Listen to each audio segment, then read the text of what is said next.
আসসালামু আলাইকুম। আশা করি সবাই ভালো আছেন। সিঙ্গেল ছেলে ও মেয়েদের জন্য আজকের ভিডিও। 90% ছেলেরা মেয়েদের প্রতি জড়িয়ে পড়ে এবং লোভ লালসার শিকার হয় মেয়েদের। কারণ একটা মেয়েই 10টা ছেলেকে ধ্বংস করতে পারে। কিন্তু এই কথাটা বলার কারণ হলো এই যে ছেলেরা মেয়েদের প্রতি আকর্ষণ হয়, এই জন্য আজকে টাকা নেয়, কালকে টাকা নেয়, পরশুদিন মোবাইল লুট দিয়ে দাও, এখানে ঘুরতে যায়, ওখানে ঘুরতে যায়, তারপরে ফিলিং দিয়ে বিয়ে করে দেয়, অনেক কিছু জোর ঝামেলা। কিন্তু ছেলেরা আমরা বুঝতে পারি না, এই জন্য আমরা এদের সাথে পরকীয়া এবং সম্পর্কে জড়ে যাওয়ার কারণে আমাদের আর্থিক অবস্থা খারাপ হয়ে যায়।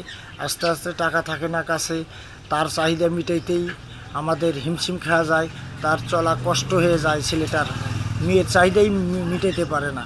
তো এই জন্য সবসময় বলবো যে আপনারা এই মেয়েদের থেকে দূরে থাকবেন। সবাই ভালো